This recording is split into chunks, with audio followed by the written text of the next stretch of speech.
30 de junho de 2020, o canal FCTV traz para você, na data de hoje, um debate entre dois jovens juristas curvelanos. Um debate à expressão de se falar, quando, na verdade, será uma colocação de ideias e opiniões sobre temas diferentes, e essas ideias, em alguns pontos, poderão ser divergentes, em outros pontos poderão coincidir.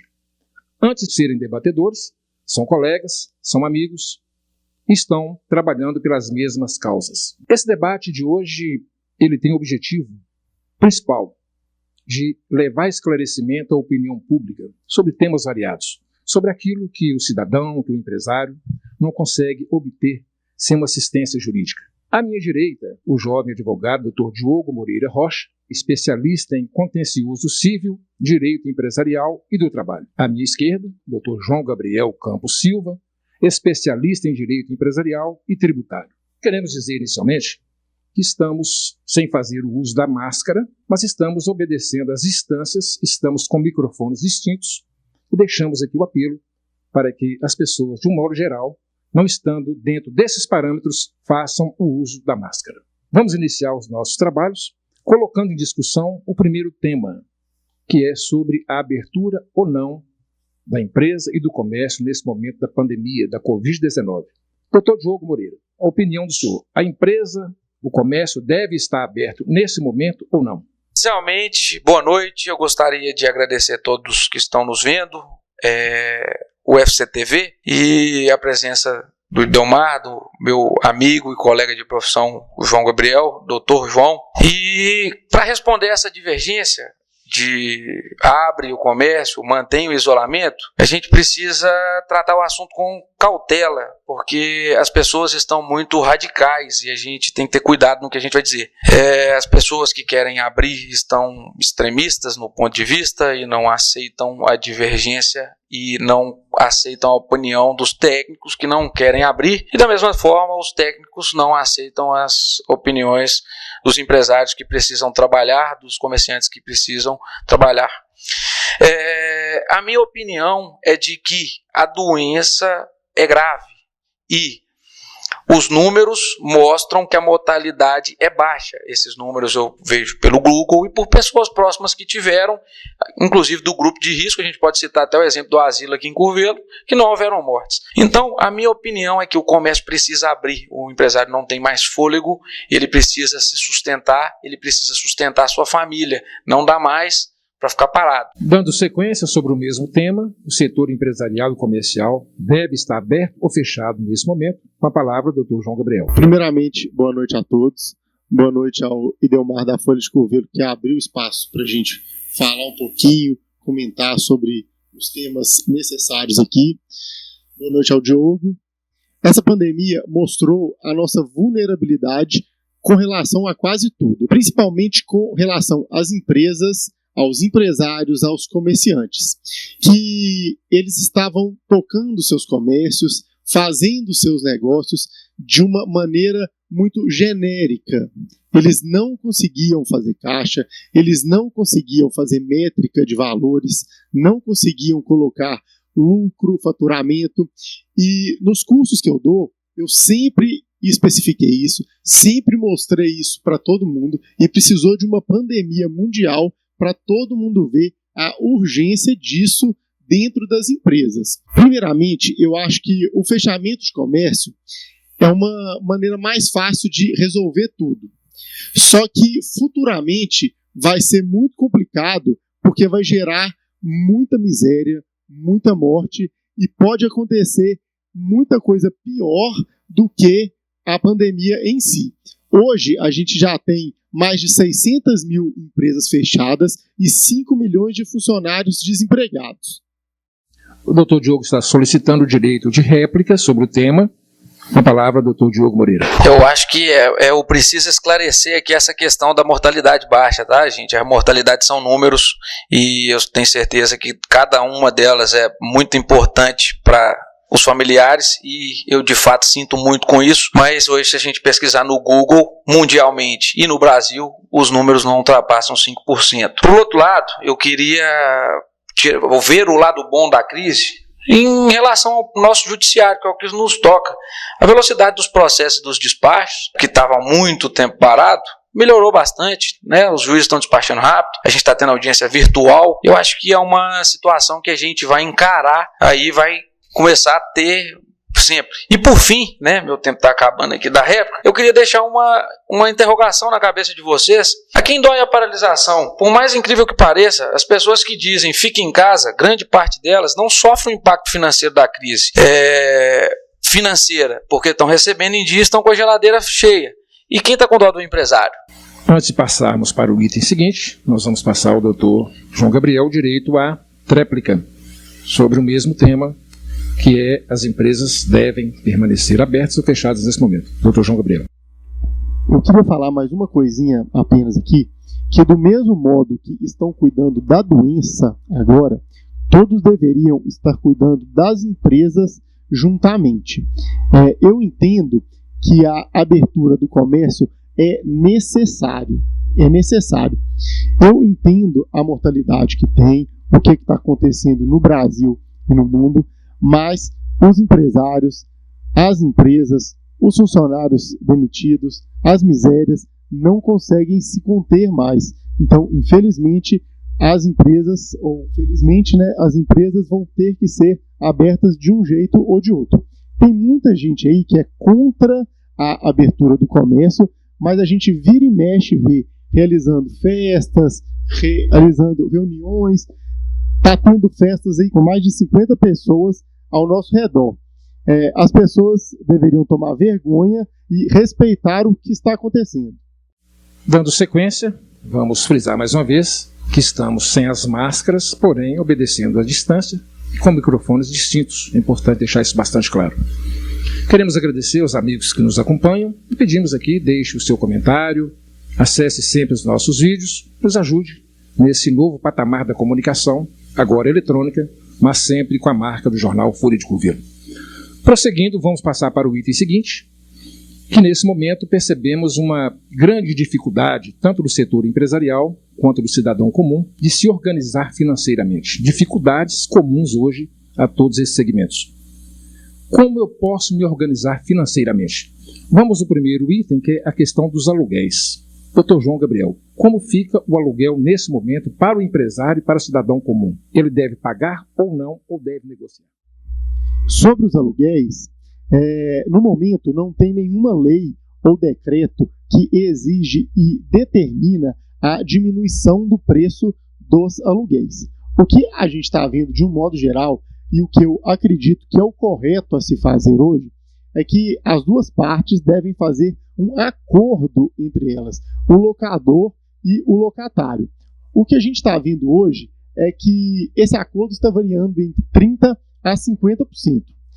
Já tem decisões na justiça nesse mesmo sentido, de que, verificando o caso concreto, o juiz determina a redução do valor em medida que as empresas necessitam e da urgência destas empresas. Sobre o mesmo tema, aluguel, com a palavra, doutor Diogo Moreira. Sobre o tema dos aluguéis, né, muito me perguntaram, existe uma lei aí que está determinando que se abaixe o valor dos aluguéis. Na verdade, não houve lei e não há nenhum decreto, não há nenhuma determinação, como o João disse. O que houve foi um projeto de lei que previa que não poderia haver liminar de despejo, né, até o dia 30/10. Porém, esse projeto de lei já foi transformado em lei e o artigo que previa essa não concessão de liminar foi vetado. Então não existe nenhuma determinação. E ainda que tivesse passado esse projeto, ele tinha a finalidade de coibir despejo, liminar de despejo, mas a ação poderia prosseguir. Ou seja, ao final, a parte poderia ser compelida no despejo e no pagamento dos aluguéis. O que se sugere,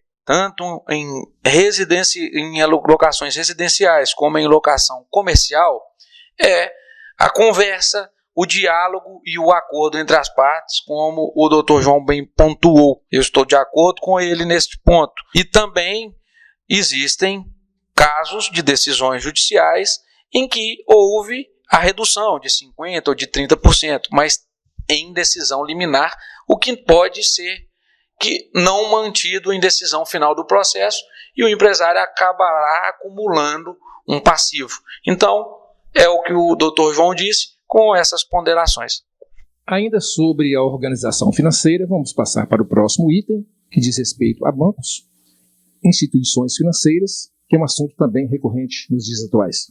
Como fica a questão empresa, banco, cidadão comum, banco nesse momento? Dr. João Gabriel. No meu modo de ver, quem está com dificuldade financeira, a primeira coisa a se fazer é segurar o dinheiro em caixa, o dinheiro que tem em caixa, para conseguir pagar as coisas mais urgentes, que são as contas de luz, conta de água, funcionário e tudo mais. Eu acredito que os bancos devem ser os primeiros que as pessoas devem deixar de pagar ou suspender o pagamento por um certo tempo. Até porque, futuramente, essas pessoas conseguirão reduzir e fazer acordos com os bancos, pois há muita possibilidade disso, tendo em vista o tamanho dos bancos, os seus lucros e os escritórios de advocacia de massa que fazem isso regularmente. Ainda sobre o tema bancos, cooperativas, com a palavra do Dr. Diogo Moreira. Com relação aos bancos, né, eu concordo com a opinião do João.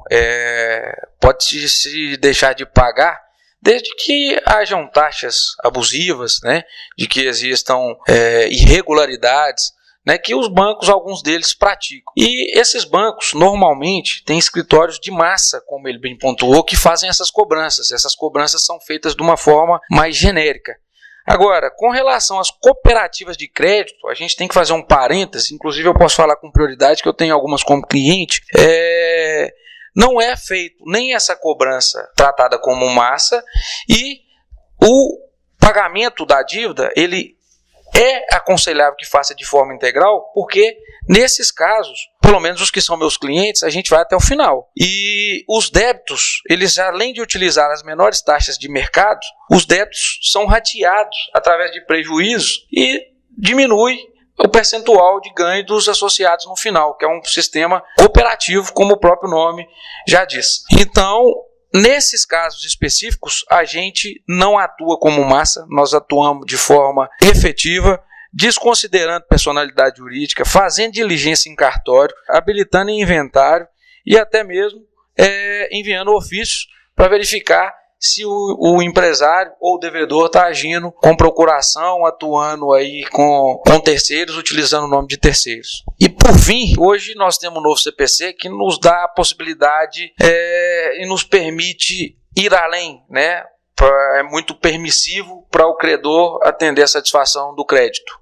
Ainda dentro da organização financeira, outro item que nós vemos constantemente em discussão diz respeito aos tributos. Como ficam os tributos nesse momento? Uma palavra, Dr. João Gabriel. Primeiramente, eu vou falar sobre as medidas que o governo tomou para tentar ajudar a população com relação aos tributos, tá? Houve um diferimento do prazo do pagamento de FGTS, houve um diferimento do prazo para pagamento da parcela do tributo federal do Simples Nacional em 180 dias, houve redução de 50% nas contribuições do Sistema S, houve redução da alíquota de importação para produtos de uso médico para zero, teve a desoneração temporária do IPI para bens importados que sejam necessários ao combate do Covid-19. A Procuradoria-Geral da Fazenda Nacional prorrogou o prazo de validade da certidão negativa de débito por 180 dias. E o CARF suspendeu todos os prazos administrativos que geram execuções e bloqueio nas contas dos contribuintes. Prosseguindo sobre o mesmo tema, ainda tributos, com a palavra do Dr. Diogo Moreira. Hoje, né, com relação aos tributos, a gente tem a suspensão do Simples, a suspensão da prorrogação do pagamento do FGTS, etc. Mas nós não vimos aqui nenhuma isenção, até porque, né, o Estado está dando auxílio aí para grande parte da população que está necessitando, então uma hora a conta vai chegar. Agora, essa questão de não pagar imposto, eu vejo como empurrar com a barriga e a conta vai chegar lá na frente. Vamos atender a solicitação do Dr. João Gabriel, que tem direito à réplica sobre o mesmo tema, tributos. Esse tema, que é de especialidade minha, eu tenho a falar algumas coisas ainda. Que tem certos tributos que o contribuinte pode até deixar de pagar no momento, que futuramente ele vai conseguir uma negociação ou parcelamento junto com o fisco. Mas tem outros tributos que não tem como fazer isso, e o contribuinte tem que tomar muito cuidado, que é o caso dos tributos retidos na fonte, como é o caso do ICMS declarado, ou os cobrados dos prestadores de serviço, pois configura crime de apropriação indébita não pagar esse tipo de tributo.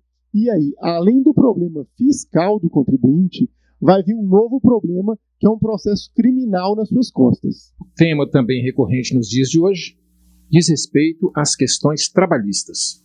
Doutor Diogo Moreira, como fica a situação do trabalhador nesse momento? A questão dos trabalhadores ela é uma questão bem complicada, só não mais que a condição dos empregadores, que tem que manter os trabalhadores e pagar seus salários em dia sem faturar nenhum real. Tudo começou com a faculdade, através de medida provisória da antecipação de férias e algumas outras questões. Todo mundo antecipou as férias dos funcionários. Depois veio a medida provisória 932, que previa a suspensão do contrato de trabalho e a redução da jornada, que todo mundo utilizou e está chegando ao fim. Essas questões, eu tive uma dúvida recente aí, que foi com relação às grávidas.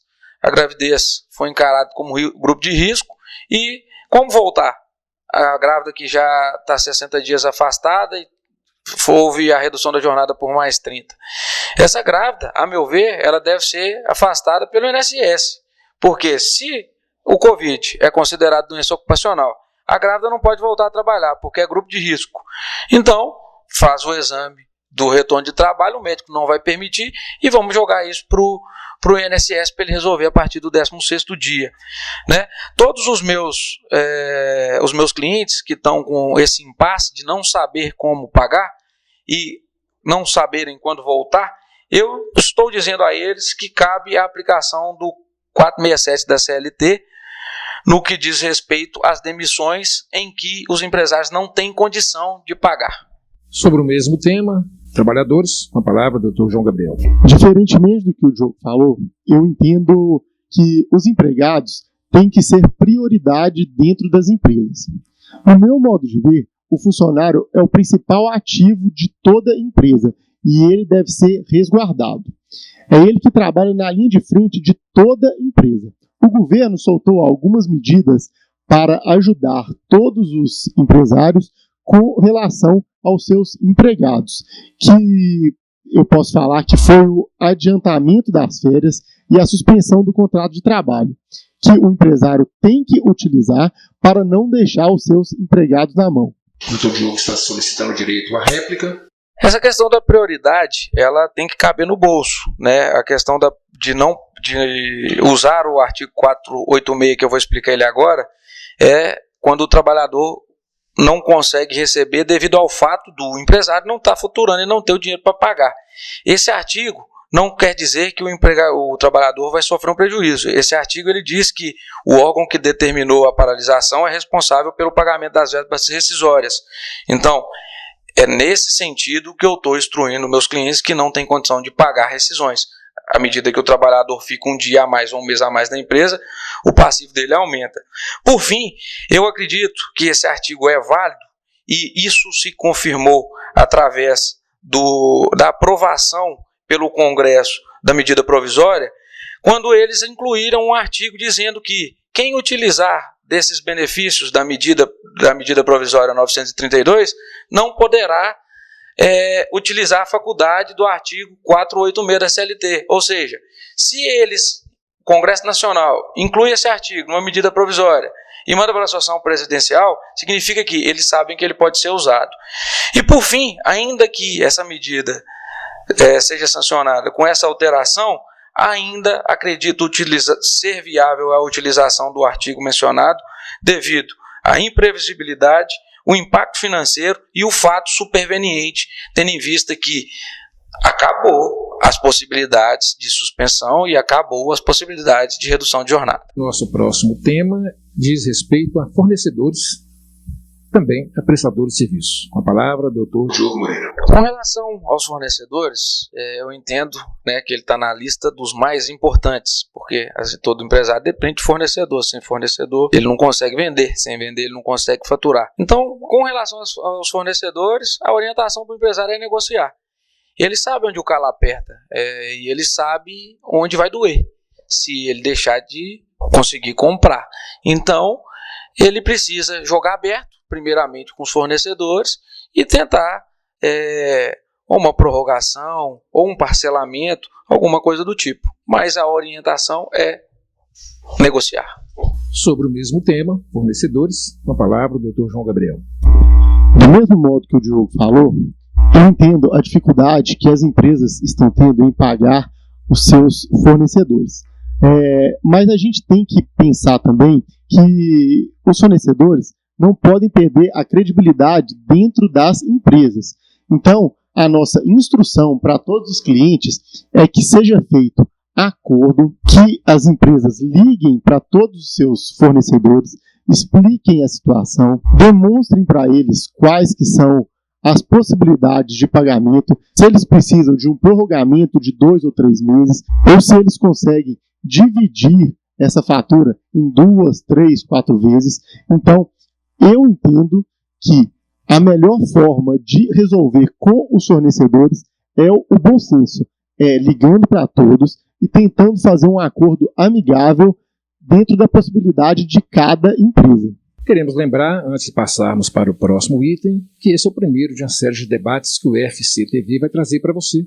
Iniciando agora nesse momento da pandemia, o tema não poderia ser outro senão esse: esclarecer ao cidadão, ao empresário, sobre questões jurídicas. Mas outros temas serão abordados aí nos próximos dias, nos próximos meses. E para isso nós vamos naturalmente contar com o apoio dos amigos que nos assistem, se inscrevendo em nosso canal, deixando o seu comentário, encaminhando o link que nós vamos encaminhar para os nossos contatos e fazer desta colocação de ideias uma grande corrente de esclarecimento à opinião pública. Prosseguindo, o nosso próximo tema diz respeito a linhas de crédito durante e pós-crise. Com a palavra, o doutor João Gabriel. A quem recorrer?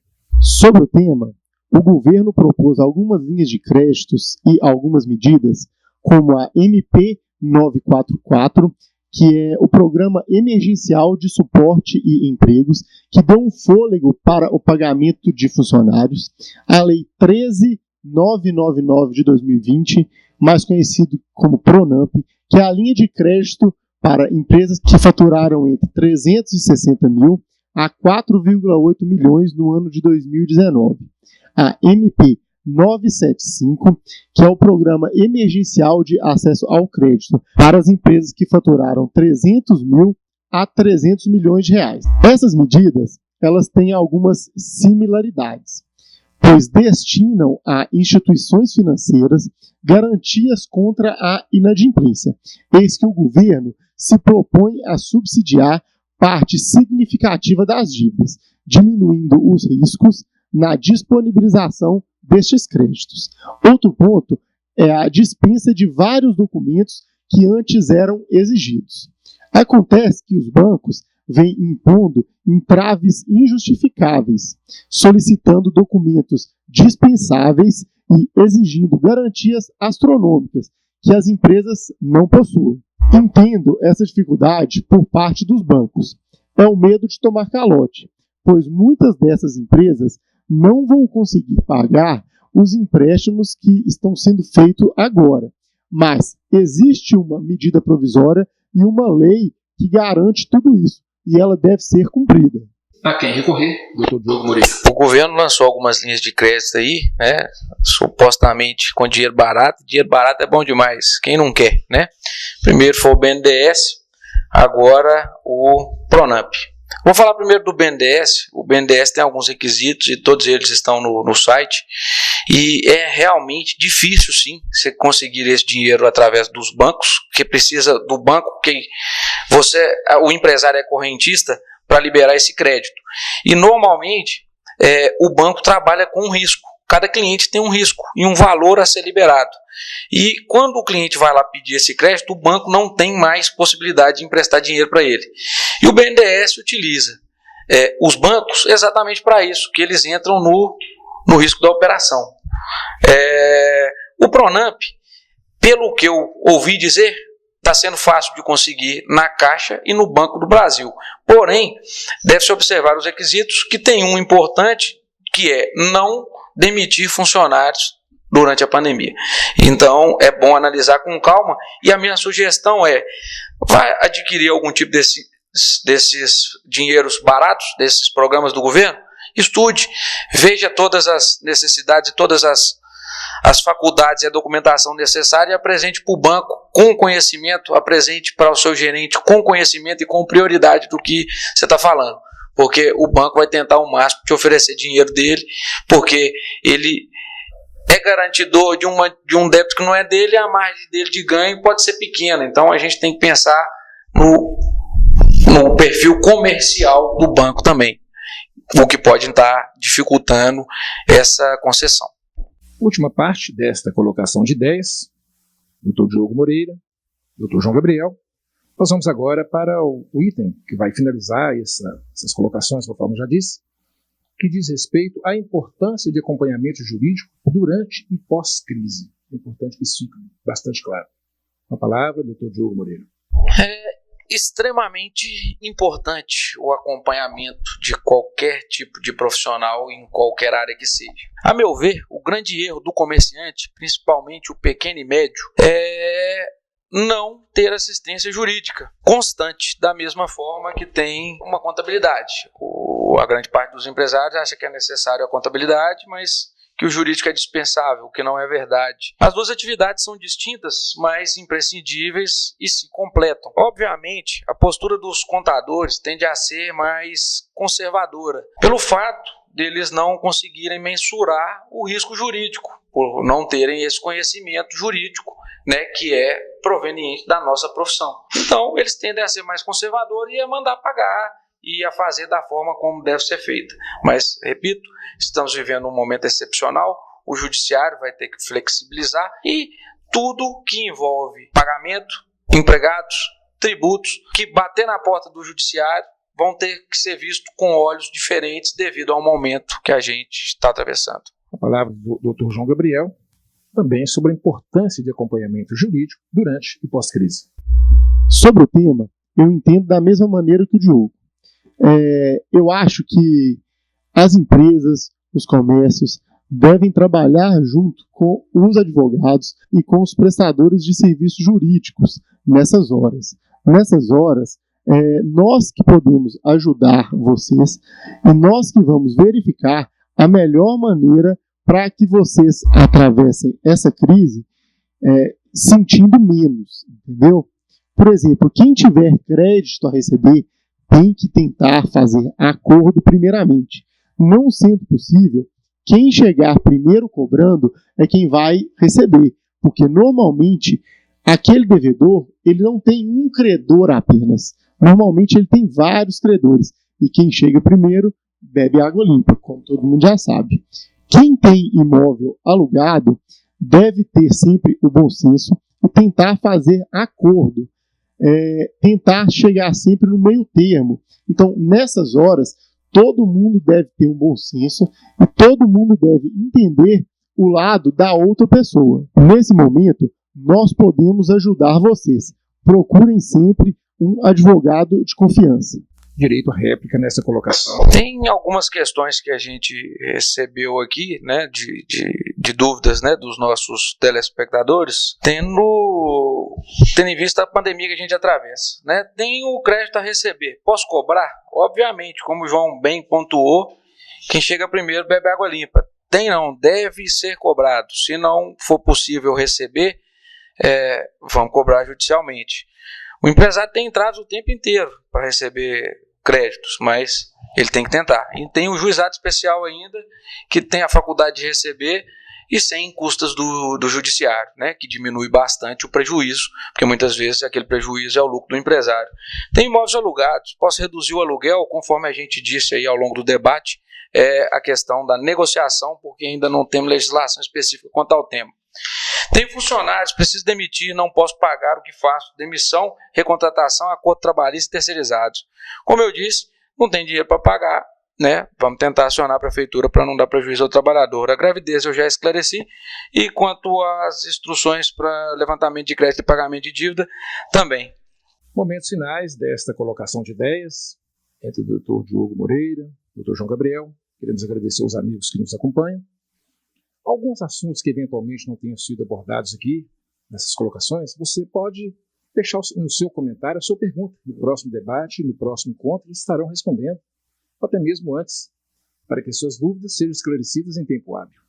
Queremos, portanto, agradecer a todos pelo prestígio e vamos deixar esses momentos finais para as considerações, para as conclusões de ambos os amigos aqui presentes. Dr. Diogo Moreira, por favor. Essa questão do Google das mortes, a gente encontra no Google digitando Covid-19.